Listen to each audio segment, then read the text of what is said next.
Hello students, welcome back to my YouTube channel. ನಮಗೆ ಇವತ್ತಿನ ವಿಡಿಯೋದಲ್ಲಿ ರೆಸಿಡೆನ್ಷಿಯಲ್ ಸ್ಟೇಟಸ್ನಲ್ಲಿ ಸೆಕೆಂಡ್ ಪ್ರಾಬ್ಲಮ್ ಮಾಡಿಸ್ತಾ ಇದ್ದೀನಿ. ಕ್ವಶನ್ ಈ ಥರದಲ್ಲಿದೆ. Miss Manvi, a foreign national came to India for the first time on 15 June 2018. During the year 2018, 19, 19, 20, 20, 21, 21, 22, 22, 23, 23, 24, 24, 25, she stayed in India for 10 days, 120 days, 115 days, 15 days, 191 days, 124 days, 80 days respectively. Determine her residential status for the assessment year 2025-26. Question ಕೊಟ್ಟಾಗ first ನೀವು ನೀಟಾಗಿ ಕಂಡೀಷನ್ಸನ್ನು ಬರ್ಕೊಳ್ಬೇಕಾಗತ್ತೆ. Basic conditions 2 condition ಇದೆ, additional condition 2 condition ಇದೆ. ಆ ಕಂಡೀಷನನ್ನು as it is ಹಾಗೆ ಬರ್ಕೊಳ್ಬೇಕು. Main ಎಕ್ಸಾಮ್ನಲ್ಲಿ ನೀವು ಹೀಗೆ follow ಮಾಡಬೇಕು. ಫಸ್ಟು ಹೆಡ್ಡಿಂಗ್ ಹಾಕಿ ಕಂಡೀಷನ್ಸ್ ಬರೀಬೇಕು. ಒಂದು ಕಾಲಮ್ ಇರಬೇಕು, ಸ್ಯಾಟಿಸ್ಫೈಡ್ ಆರ್ ನಾಟ್ ಸ್ಯಾಟಿಸ್ಫೈಡ್. ಆ ಕಂಡೀಷನ್ ಸ್ಯಾಟಿಸ್ಫೈ ಆಗಿದೆಯಾ ನಾಟ್ ಸ್ಯಾಟಿಸ್ಫೈ ಆಗಿದೆಯಾ ನೀವು ಬರೀಲಿಕ್ಕೆ ಇರುತ್ತೆ. ಸೊ ಫಸ್ಟು ನೀವು ಸೊಲ್ಯೂಷನ್ ಮಾಡಬೇಕಾದ್ರೆ ಕ್ವಶನಲ್ಲಿ ಕೊಟ್ಟಿರೋವಂಥ ಅಸೆಸ್ಮೆಂಟ್ ಇಯರನ್ನು ಗಮನಿಸಬೇಕಾಗತ್ತೆ. ಅಸೆಸ್ಮೆಂಟ್ ಇಯರ್ ಯಾವ್ದು ಕೊಟ್ಟಿದ್ದಾರೆ? 2025-26. 2025-26ರಲ್ಲಿ ಎಷ್ಟು ದಿನ ಇದ್ದಾರೆ ಅದು ಮ್ಯಾಟರೇ ಆಗಲ್ಲ. 2025-26 ರೆಸಿಡೆನ್ಷಿಯಲ್ ಸ್ಟೇಟಸ್ ಫೈಂಡ್ ಔಟ್ ಮಾಡಿ ಕೊಟ್ಟಾಗ ಹಿಂದಿನ ವರ್ಷದಲ್ಲಿ ಎಷ್ಟು ದಿನ ಇದ್ದಾನೆ ಅನ್ನೋದನ್ನು ನೋಡಿಕೊಂಡು ನೀವು ರೆಸಿಡೆನ್ಷಿಯಲ್ ಸ್ಟೇಟಸನ್ನು ಫೈಂಡ್ ಔಟ್ ಮಾಡಬೇಕಾಗತ್ತೆ. ಸೊ ಈ ಕ್ವಶನನ್ನು ನೋಡಿ ನೀವು ಏನು ಫೈಂಡ್ ಔಟ್ ಮಾಡಬೇಕು ಅಂತಂದರೆ, ಮಾನ್ವಿ ಅನ್ನೋರು ಭಾರತದ ನಿವಾಸಿ ಹೌದಾ, ಭಾರತದ ನಿವಾಸಿ ಅಲ್ವಾ ಅಂತ ಫೈಂಡ್ ಔಟ್ ಮಾಡಬೇಕು. ಹೇಗೆ ಫೈಂಡ್ ಔಟ್ ಮಾಡಬೇಕು? ಅಸೆಸ್ಮೆಂಟ್ ಇಯರ್ ಕೊಟ್ಟಿದ್ದಾರೆ, ಪ್ರೀವಿಯಸ್ ಇಯರನ್ನು ಬರ್ಕೊಳ್ಬೇಕು. ಪ್ರೀವಿಯಸ್ ಇಯರ್ ಯಾವುದು? 24-25. 24-25 ಹಿಂದಿನ ವರ್ಷ 23-24. ಅದರ ಹಿಂದಿನ ವರ್ಷ 22-23. 22-23 ಹಿಂದಿನ ವರ್ಷ 21-22. ನೆಕ್ಸ್ಟ್ 20-21. ನೆಕ್ಸ್ಟ್ 19-20. ನೆಕ್ಸ್ಟ್ 18-19. ಅವ್ರು ಇಂಡಿಯಾಕ್ಕೆ ಬಂದಿದ್ದ 18-18ಗೆ, ಹಾಗೆ 18-19 ತನಕ ನಾನು ಇಲ್ಲಿ ಬರ್ಕೊಂಡಿದ್ದೀನಿ. ಹಿಂದಿನ ವರ್ಷಗಳನ್ನು ಬರ್ಕೊಂಡಿದ್ದೀನಿ. ಸೊ ನೆಕ್ಸ್ಟ್ ಈಗ ಎಷ್ಟೆಷ್ಟು ದಿನ ಇಂಡಿಯಾದಲ್ಲಿದ್ದಾರೆ ಅಂತ ಅವರೇ ಡೈರೆಕ್ಟಾಗಿ ಕೊಟ್ಟಿದ್ದಾರೆ. ಸೊ ಹಾಗೆ ಬರ್ಕೊಂಡ್ರಾಯ್ತು. 18-19ನಲ್ಲಿ ಎಷ್ಟು ದಿನ ಇಂಡಿಯಾದಲ್ಲಿ ಇರ್ತಾರೆ ಅಂತಂದರೆ, so stayed in India for 10 days. ನೋಡಿ, ಇಲ್ಲಿ ಫಸ್ಟ್ ಡೇಸ್ ಕೊಟ್ಟಿರೋದು ಫಸ್ಟ್ ಇಯರಿಗೆ, ನೆಕ್ಸ್ಟ್ ಕೊಟ್ಟಿರೋವಂಥದ್ದು ಡೇಸು ಸೆಕೆಂಡ್ ಇಯರಿಗೆ. ಹಾಗೆ ಆಯಾ ಇಯರಿಗೆ ಆಯಾ ಡೇಸ್ ಕೊಟ್ಟಿದ್ದಾರೆ, ನೀವು ನೋಡ್ಕೊಂಬರೀಬೇಕು. 18-19ನಲ್ಲಿ 10 days ಇಂಡಿಯಾದಲ್ಲಿ ಇರ್ತಾರಂತೆ. 19-20ಯಲ್ಲಿ 120 days. 20-21ನಲ್ಲಿ 115 days. Next 15 days. Next 191 days. Next 23-24ರಲ್ಲಿ 124 days. Next 80 days. ಲಾಸ್ಟ್ ಇರೋದು 24-25. 24-25ಅಲ್ಲಿ ಲಾಸ್ಟ್ ಕೊಟ್ಟಿರೋಂಥ ಡೇಸ್ ಯಾವುದು? 80 days ಇಂಡಿಯಾದಲ್ಲಿ ಇರ್ತಾರಂತೆ. 23-24ರಲ್ಲಿ 124 days ಇಂಡಿಯಾದಲ್ಲಿ ಇರ್ತಾರಂತೆ. ದೆನ್ 22-23ಯಲ್ಲಿ 124 ಹಿಂದೆ ಇರೋವಂಥದ್ದು 191 days ಇಂಡಿಯಾದಲ್ಲಿ ಇರ್ತಾರಂತೆ. ಇಷ್ಟೆಷ್ಟು ದಿನ ಇಂಡಿಯಾದಲ್ಲಿ ಇರ್ತಾರೆ ಅಂತ ಕ್ವಶನಲ್ಲಿ ಡೈರೆಕ್ಟಾಗಿ ಕೊಟ್ಟಿದ್ದಾರೆ. ಹೀಗೆ ಕೊಟ್ಟಾಗ ಪ್ರಾಬ್ಲಮ್ ಮಾಡುವಂಥದ್ದು ಈಸಿ. ಅವರೇ ಡೇಸ್ ಕೊಟ್ಟಿರ್ತಾರೆ, ನೀವು ಕ್ಯಾಲ್ಕುಲೇಟ್ ಮಾಡಿ ಬರೀಬೇಕು. ಸೊ ಭಾರತದ ನಿವಾಸಿ ಹೌದಾ ಅಲ್ವಾ ಅಂತ ಕ್ಯಾಲ್ಕುಲೇಷನ್ ಮಾಡೋದಕ್ಕೆ, ರೆಸಿಡೆಂಟ್ ಹೌದಾ ಅಲ್ವಾ ಅಂತ ಕ್ಯಾಲ್ಕುಲೇಷನ್ ಮಾಡೋದಕ್ಕೆ ಬೇಸಿಕ್ ಕಂಡೀಷನನ್ನು ನೋಡಬೇಕು. 2 ಬೇಸಿಕ್ ಕಂಡೀಷನ್ ಇದೆ. ಈ 2 ಕಂಡೀಷನ್ನಲ್ಲಿ ಅಟ್ಲೀಸ್ಟ್ ಯಾವ್ದಾದ್ರು ಒಂದು ಕಂಡೀಷನ್ ಆದರೂ ಫುಲ್ಫಿಲ್ ಮಾಡಬೇಕು. ಫುಲ್ಫಿಲ್ ಮಾಡಿದರೆ ಆವಾಗ ನಾವು ಈ ಪರ್ಸನನ್ನು ಭಾರತದ ನಿವಾಸಿ ಹೌದು ಅಂತ ಕರಿತೀವಿ, ಇಂಡಿಯನ್ ರೆಸಿಡೆಂಟ್ ಆಗ್ತಾರೆ. ಸೊ ಏನು ಆ ಕಂಡೀಷನ್ ಏನು? ಫಸ್ಟ್ ಬೇಸಿಕ್ ಕಂಡೀಷನ್ ಏನು ಅಂತಂದರೆ, ಪ್ರೀವಿಯಸ್ ಇಯರ್ನಲ್ಲಿ ನೋಡಿ, ಅಸೆಸ್ಮೆಂಟ್ ಇಯರ್ 25-26. ಪ್ರೀವಿಯಸ್ ಇಯರ್ ಅಂತಂದರೆ ಅಸೆಸ್ಮೆಂಟ್ ಇಯರ್ನ ಹಿಂದಿನ ವರ್ಷಕ್ಕೆ ಪ್ರೀವಿಯಸ್ ಇಯರ್ ಅಂತ ಕರಿತೀವಿ. ಪ್ರೀವಿಯಸ್ ಇಯರ್ನಲ್ಲಿ 182 ದಿನ ಅವರು ಭಾರತದಲ್ಲಿ ಇರಬೇಕು. ಸೊ 182 ದಿನ ಇದರ ಈ ಪ್ರಾಬ್ಲಮ್ನಲ್ಲಿ 182 ದಿನ ಇಲ್ಲ, ಬರೀ 80 ದಿನ ಮಾತ್ರ ಇರೋದು. ಸೊ ಈಗ ಫಸ್ಟ್ ಕಂಡೀಷನ್ ಏನಾಗುತ್ತೆ? Not satisfied. ಹಾಗಾದರೆ ಅವ್ರು ನಾನ್ ರೆಸಿಡೆಂಟಾ? ಇಲ್ಲ. ಎರಡನೇ ಕಂಡೀಷನ್ ನೋಡಬೇಕು. ಎರಡನೇ ಕಂಡೀಷನ್ನೂ ಆಗದೇ ಇದ್ದರೆ, ನಾಟ್ ಸ್ಯಾಟಿಸ್ಫೈ ಆದರೆ, ಆವಾಗ ಅವರು ನಾನ್ ರೆಸಿಡೆಂಟ್ ಆಗ್ತಾರೆ, ಭಾರತದ ನಿವಾಸಿ ಆಗಲ್ಲ. ಸೊ ಎರಡನೇ ಕಂಡೀಷನ್ ಏನು? An assessee must be in India at least for 60 days or more during the previous year. ಹಿಂದಿನ ವರ್ಷದಲ್ಲಿ 182 ದಿನ ಇಲ್ಲದೇ ಇದ್ದರೆ ಅಟ್ಲೀಸ್ಟ್ 60 ದಿನನಾದರೂ ಇರಬೇಕು. 60 ದಿನಕ್ಕಿಂತ ಜಾಸ್ತಿ ಇದ್ದಾರಾ? 60 ಅಥವಾ 60 ದಿನಕ್ಕಿಂತ ಜಾಸ್ತಿ. ಎಸ್, 60 ಅಥವಾ 60 ದಿನಕ್ಕಿಂತ ಜಾಸ್ತಿ ಇದ್ದಾರೆ. ಜೊತೆಗೆ ಇನ್ನೂ ಒಂದು ಕಂಡೀಷನ್ ಮರ್ಜ್ ಆಗಿದೆ. ಪ್ರೀವಿಯಸ್ ಇಯರನ್ನು ಬಿಟ್ಟು, ಪ್ರಿಸೀಡಿಂಗ್ ಪ್ರೀವಿಯಸ್ ಇಯರನ್ನು ಬಿಟ್ಟು ಹಿಂದಿನ 4 ವರ್ಷದಲ್ಲಿ 1, 2, 3, 4 ವರ್ಷ ತಗೊಂಡಾಗ ಹಿಂದಿನ 4 ವರ್ಷದಲ್ಲಿ ಅಟ್ಲೀಸ್ಟ್ 365 ದಿನನಾದರೂ ಇಂಡಿಯಾದಲ್ಲಿ ಇರಬೇಕು. ಪ್ರೀವಿಯಸ್ ಇಯರ್ನಲ್ಲಿ 60 ದಿನಕ್ಕಿಂತ ಜಾಸ್ತಿ ಇರಬೇಕು. ಪ್ರೀವಿಯಸ್ ಇಯರನ್ನು ಬಿಟ್ಟು ಹಿಂದಿನ 4 ವರ್ಷವನ್ನು ಕೂಡಿಸಿದಾಗ, ಟೋಟಲ್ ಮಾಡಿದಾಗ 365ಕ್ಕಿಂತ ಜಾಸ್ತಿ ಬರಬೇಕು. ಟೋಟಲ್ ಮಾಡೋಣ. 124 + 191 + 15 + 115 ಎಷ್ಟು ಬರುತ್ತೆ ಅಂತಂದರೆ 445 ಡೇಸ್ ಬರುತ್ತೆ. ಸೊ ಅಲ್ಲಿಗೆ ಹಿಂದಿನ ವರ್ಷದಲ್ಲಿ 60 ದಿನಕ್ಕಿಂತ ಜಾಸ್ತಿ ಇದ್ದಾರೆ, ಹಿಂದಿನ 4 ವರ್ಷದಲ್ಲಿ 365 ದಿನಕ್ಕಿಂತ ಜಾಸ್ತಿ ಇದ್ದಾರೆ. ಸೊ ಎರಡನೇ ಕಂಡೀಷನ್ ಸ್ಯಾಟಿಸ್ಫೈಡ್. ಸೊ ಈಗ ನಾನು ಸ್ಟಾರ್ಟಿಂಗಲ್ಲಿ ನಿಮಗೊಂದು ಚಾರ್ಟ್ ತೋರಿಸಿ ಎಕ್ಸ್ಪ್ಲೈನ್ ಮಾಡಿದ್ದೆ.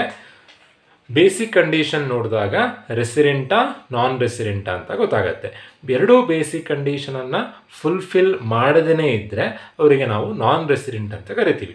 ಮತ್ತು ನೀವೇನು ಕ್ಯಾಲ್ಕುಲೇಟ್ ಮಾಡೋದು ಬೇಡ, ಅಡಿಷನಲ್ ಕಂಡೀಷನಿಗೆ ನಾಟ್ ಅಪ್ಲಿಕೇಬಲ್ ಅಂತ ಬರೀಬೇಕು. ಯಾವಾಗ? ನಾನ್ ರೆಸಿಡೆಂಟ್ ಆಗಿದ್ದರೆ. ನಾನ್ ರೆಸಿಡೆಂಟ್ ಅಂತ ಯಾವಾಗ ಕರಿತೀವಿ? ಬೇಸಿಕ್ ಕಂಡೀಷನನ್ನು ಫುಲ್ಫಿಲ್ ಮಾಡದೇ ಇದ್ದರೆ. ಎಷ್ಟು ಕಂಡೀಷನ್ ಇದೆ? 2 ಕಂಡೀಷನ್ ಇದೆ. ಎಷ್ಟು ಫುಲ್ಫಿಲ್ ಮಾಡಬೇಕು? ಯಾವುದಾದ್ರೂ ಒಂದು ಫುಲ್ಫಿಲ್ ಮಾಡಿದರೂ ಸಾಕು.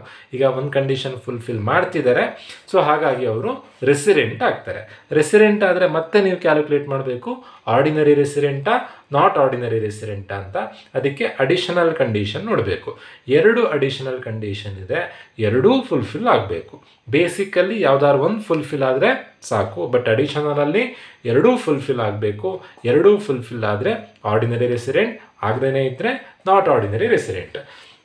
ಸೊ ಹಾಗಾದರೆ ಅಡಿಷನಲ್ ಕಂಡೀಷನ್ ಏನು? ನಾನು ಪ್ರೀವಿಯಸ್ ವಿಡಿಯೋದಲ್ಲೇ ಹೇಳಿದ್ದೆ. ಫಸ್ಟ್ ಕಂಡೀಷನ್ ನಿಮಗೆ ಕನ್ಫ್ಯೂಷನ್ ಆಗುತ್ತೆ, ಡೈರೆಕ್ಟಾಗಿ ಸೆಕೆಂಡ್ ಕಂಡೀಷನ್ನಿಗೆ ಹೋಗಿ. ಸೆಕೆಂಡ್ ಕಂಡೀಷನ್ ನೋಡಿ, 7 ವರ್ಷದಲ್ಲಿ ಪ್ರೀವಿಯಸ್ ಇಯರನ್ನು ಬಿಟ್ಟು, ಪ್ರಿಸೀಡಿಂಗ್ ಪ್ರೀವಿಯಸ್ ಇಯರ್ ಅಂತಂದರೆ ಪ್ರೀವಿಯಸ್ ಇಯರನ್ನು ಹೊರತುಪಡಿಸಿ 7 ವರ್ಷದಲ್ಲಿ 730 ದಿನ ಇಂಡಿಯಾದಲ್ಲಿ ಇರಬೇಕು. ಇಲ್ಲಿ 1, 2, 3, 4, 5, 6 ವರ್ಷ ಸಿಗೋದು. ಅವ್ರು ಬಂದಿರೋದೇ 1819ಅಲ್ಲಿ, ಅಂದರೆ 1718ಅಲ್ಲಿ ಅವರು ಇಂಡಿಯಾದಲ್ಲಿ ಇಲ್ಲ, ಫಾರಿನಲ್ಲೇ ಇದ್ದಾರೆ ಅಂತ ಅರ್ಥ. ಸೊ 7 ವರ್ಷ ಕೂಡಿಸಿದಾಗ ಪ್ರೀವಿಯಸ್ ಇಯರನ್ನು ಬಿಟ್ಟು 7 ವರ್ಷದಲ್ಲಿರುವಂಥ ದಿನಗಳನ್ನು ಕೂಡಿಸ್ಬೇಕು. 124 + 191 + 15 + 115 + 120 + 10 ಆನ್ಸರ್ 575 ಬರುತ್ತೆ. 124 + 191 + 15 + 115 + 120 + 10 ಡೇಸ್. ಸೊ 7 ವರ್ಷದಲ್ಲಿ ಎಷ್ಟು ದಿನ ಇರಬೇಕು? 730 ದಿನ ಇರಬೇಕು. ಬಟ್ ಎಷ್ಟು ದಿನ ಇದ್ದಾರೆ 7 ವರ್ಷದಲ್ಲಿ? ಬರೀ 575 ದಿನ ಮಾತ್ರ ಇದ್ದಾರೆ. ಸೊ ಅಲ್ಲಿಗೆ ಈ ಕಂಡೀಷನ್ ಫುಲ್ಫಿಲ್ ಆಗ್ತಾ ಇಲ್ಲ. ಎಷ್ಟು ಕಂಡೀಷನ್ ಇದೆ? ಅಡಿಷನಲ್ ಕಂಡೀಷನ್ 2 ಅಡಿಷನಲ್ ಕಂಡೀಷನ್ ಇದೆ. ಎಷ್ಟು ಫುಲ್ಫಿಲ್ ಆಗಬೇಕು? 2 ಫುಲ್ಫಿಲ್ ಆಗಬೇಕು. ಬಟ್ ಎರಡನೇದು ಫುಲ್ಫಿಲ್ ಆಗ್ತಿಲ್ಲ. ನಮಗೆ ಈಗಲೇ ಆನ್ಸರ್ ಗೊತ್ತಾಯಿತು. ಆನ್ಸರ್ ಏನು ಗೊತ್ತಾಯಿತು? ಬೇಸಿಕ್ ಫುಲ್ಫಿಲ್ ಮಾಡಿದ್ದಾನೆ. ಬೇಸಿಕಲ್ಲಿ ಯಾವ್ದಾದ್ರು ಒಂದು ಫುಲ್ಫಿಲ್ ಮಾಡಿದರೂ ಸಾಕು, ಫುಲ್ಫಿಲ್ ಮಾಡಿದ್ದಾನೆ. ಅಡಿಷನಲಲ್ಲಿ 2 ಫುಲ್ಫಿಲ್ ಮಾಡಬೇಕು, ಫುಲ್ಫಿಲ್ ಮಾಡಲಿಲ್ಲ. ಹಾಗಾದರೆ ಆನ್ಸರ್ ಏನು? ಮಾನ್ವಿ ಏನಾಗ್ತಾರೆ? ರೆಸಿಡೆಂಟ್ ಹೌದು, ಬಟ್ ಆರ್ಡಿನರಿ ರೆಸಿಡೆಂಟ್ ಅಲ್ಲ. From the above calculation it is clear that miss Manvi is said to be resident but not ordinary resident. ಈಗ ಮೊದಲನೇ ಕಂಡೀಷನ್ ಏನು ಹೇಳುತ್ತೆ? 10 ವರ್ಷದಲ್ಲಿ ಅಟ್ಲೀಸ್ಟ್ 2 ವರ್ಷನಾದರೂ ರೆಸಿಡೆಂಟ್ ಆಗಿರಬೇಕು. ಇಲ್ಲಿ 10 ವರ್ಷ ಇಲ್ಲ, ಅವ್ರು 17, 18ರಲ್ಲೆಲ್ಲ ಫಾರಿನಲ್ಲೇ ಇದ್ದಾರೆ. 10 ವರ್ಷ ಬರ್ಕೊಳ್ಳೋಕೆ ಆಗೋದಿಲ್ಲ. ಅವರು ಬಂದಿರೋದೇ 1819ಅಲ್ಲಿ ಇಂಡಿಯಾಕ್ಕೆ. 10 ವರ್ಷದಲ್ಲಿ ಅಟ್ಲೀಸ್ಟ್ 2 ವರ್ಷನಾದರೂ ಬೇಸಿಕ್ ಕಂಡೀಷನನ್ನು ಫುಲ್ಫಿಲ್ ಮಾಡಬೇಕು. ಅಟ್ಲೀಸ್ಟ್ 2 ವರ್ಷನಾದರೂ ಯಾವ್ದಾದ್ರು ಒಂದಾದರೂ, ಫಸ್ಟ್ ಒಂದು ಕಂಡೀಷನ್ ಫುಲ್ಫಿಲ್ ಮಾಡಿದರೂ ಆಗುತ್ತೆ, ಸೆಕೆಂಡ್ ಒನ್ ಫುಲ್ಫಿಲ್ ಮಾಡಿದರೂ ಆಗುತ್ತೆ.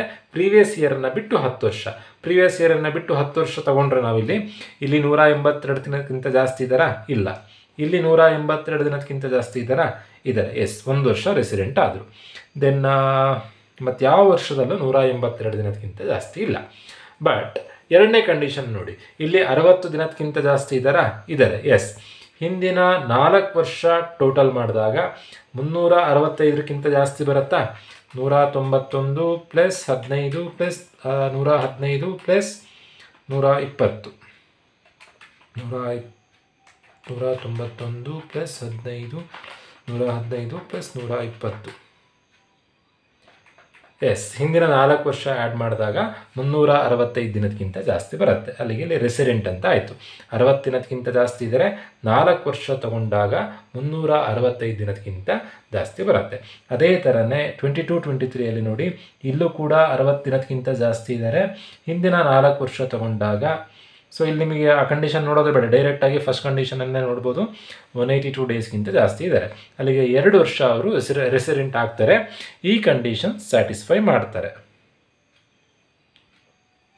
ಸೊ ನಿಮಗೆ ಈ ಕಂಡೀಷನ್ ಕನ್ಫ್ಯೂಷನ್ ಆದರೆ ಈ ಕಂಡೀಷನ್ ನೋಡೋದೇ ಬೇಡ, ಡೈರೆಕ್ಟಾಗಿ ಸೆಕೆಂಡ್ ಕಂಡೀಷನ್ನೇ ನೋಡಿ. ಸೆಕೆಂಡ್ ಕಂಡೀಷನಿಂದ ನಿಮಗೆ ಆನ್ಸರ್ ಗೊತ್ತಾಗುತ್ತೆ.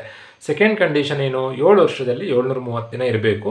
7 ವರ್ಷದಲ್ಲಿ 730 ದಿನ ಇದ್ದರೆ ಅಂತಂದರೆ ಫಸ್ಟ್ ಕಂಡೀಷನ್ನು ಸ್ಯಾಟಿಸ್ಫೈ ಮಾಡಿರ್ತಾರೆ.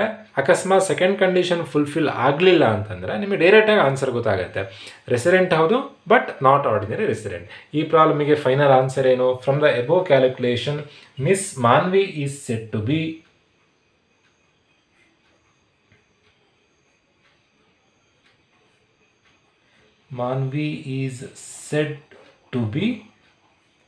resident but NOR, not ordinary resident. ಯಾವಾಗ ಆರ್ಡಿನರಿ ರೆಸಿಡೆಂಟ್ ಅಂತ ಕರಿತೀವಿ? 2 ಅಡಿಷನಲ್ ಕಂಡೀಷನ್ ಫುಲ್ಫಿಲ್ ಆದರೆ ಮಾತ್ರ ordinary resident. 2 additional condition fulfil ಆಗದೇ ಇದ್ದರೆ ನಾಟ್ ಆರ್ಡಿನರಿ ರೆಸಿಡೆಂಟ್. ನಾನೊಂದು ಸಿಂಪಲ್ ಕ್ವಶನ್ ಕೇಳ್ತೀನಿ. ಸೊ ಯಾರ್ಯಾರು ವಿಡಿಯೋ ನೋಡ್ತಿರೋ ನಿಮಗೆ ಗೊತ್ತಾದರೆ ಕಮೆಂಟ್ ಸೆಕ್ಷನಲ್ಲಿ ಮೆಸೇಜ್ ಮಾಡಬೇಕು. ಅಸೆಸ್ಮೆಂಟ್ ಇಯರ್ 25-26 ನಿಮ್ಮದೇ ಪ್ರಾಬ್ಲಮ್ ಕೇಳ್ತೀನಿ. ಅಸೆಸ್ಮೆಂಟ್ ಇಯರ್ 25-26 ನೀವೆಲ್ಲರೂ ಕೂಡ ವಿಡಿಯೋ ನೋಡ್ತಿರೋರು ಎಲ್ಲರೂ ಕೂಡ ಇಂಡಿಯಾದಲ್ಲೇ ಹುಟ್ಟಿ ಇಂಡಿಯಾದಲ್ಲೇ ಬೆಳೆದು ಇಂಡಿಯಾದಲ್ಲೇ ಓದ್ತಾ ಇದ್ದೀರಾ. ಅಸೆಸ್ಮೆಂಟ್ ಇಯರ್ 25-26 ಅಂದರೆ ಪ್ರೀವಿಯಸ್ ಇಯರ್ ಏನಾಗುತ್ತೆ? 24-25. ನೀವು 24-25ರಲ್ಲಿ ಒಂದು ದಿನವೂ ಇಂಡಿಯಾದಲ್ಲಿ ಇಲ್ಲ. US ಹೋಗಿದ್ದೀರಾ, ಫಾರಿನ್ ಟ್ರಿಪ್ಪಿಗೆ ಹೋಗಿದ್ದೀರಾ, ಒಂದು ದಿನವೂ ಇಂಡಿಯಾದಲ್ಲಿ ಇಲ್ಲ. ಹಾಗಾದರೆ ನಿಮ್ಮ ರೆಸಿಡೆನ್ಷಿಯಲ್ ಸ್ಟೇಟಸ್ ಏನು? 24-25 ನೀವು USCಯಲ್ಲಿ ಇದ್ದರೆ ನಿಮ್ಮ ರೆಸಿಡೆನ್ಷಿಯಲ್ ಸ್ಟೇಟಸ್ ಏನಾಗುತ್ತೆ ಅನ್ನೋದನ್ನು ನೀವು ಆನ್ಸರ್ ಗೊತ್ತಾದವರು ಕಮೆಂಟ್ ಸೆಕ್ಷನಲ್ಲಿ ತಿಳಿಸಿ. ಒಂದು ವೇಳೆ ರೆಸಿಡೆಂಟ್ ಆದರೆ ಏನಕ್ಕೆ ರೆಸಿಡೆಂಟ್, ನಾನ್ ರೆಸಿಡೆಂಟ್ ಆದರೆ ಏನಕ್ಕೆ ನಾನ್ ರೆಸಿಡೆಂಟ್ ಅನ್ನೋದನ್ನು ನೀವು ತಿಳಿಸ್ಬೇಕು. ಅಸೆಸ್ಮೆಂಟ್ ಇಯರ್ 25-26 ನೀವು ಇಂಡಿಯಾದಲ್ಲೇ ಹುಟ್ಟಿ ಇಂಡಿಯಾದಲ್ಲೇ ಬೆಳೆದಿದ್ದೀರಾ, ಇಂಡಿಯಾದಲ್ಲೇ ಓದ್ತಾ ಇದ್ದೀರಾ. ಬಟ್ ಪ್ರೀವಿಯಸ್ ಇಯರ್ನಲ್ಲಿ ಕಂಪ್ಲೀಟಾಗಿ ಹೋಲ್ ಇಯರ್ ನೀವು US ಇದ್ದೀರಾ. ಹಾಗಾದರೆ ನಿಮ್ಮ ರೆಸಿಡೆನ್ಷಿಯಲ್ ಸ್ಟೇಟಸ್ ಏನು ಅನ್ನೋದನ್ನು ನೀವು ತಿಳಿಸಿ ನೋಡೋಣ, ಎಷ್ಟು ಜನ ನೀವು ಐಡೆಂಟಿಫೈ ಮಾಡ್ಬೋದು ಅಂತ ನೋಡೋಣ. ಹೋಪ್ ಎಲ್ರಿಗೂ ವಿಡಿಯೋ ಅರ್ಥ ಆಗಿದೆ ಅಂತ ಅಂದ್ಕೊಳ್ತಾ ಇವತ್ತಿನ ವಿಡಿಯೋ ಮುಗಿಸ್ತಾ ಇದ್ದೀನಿ. Thank you.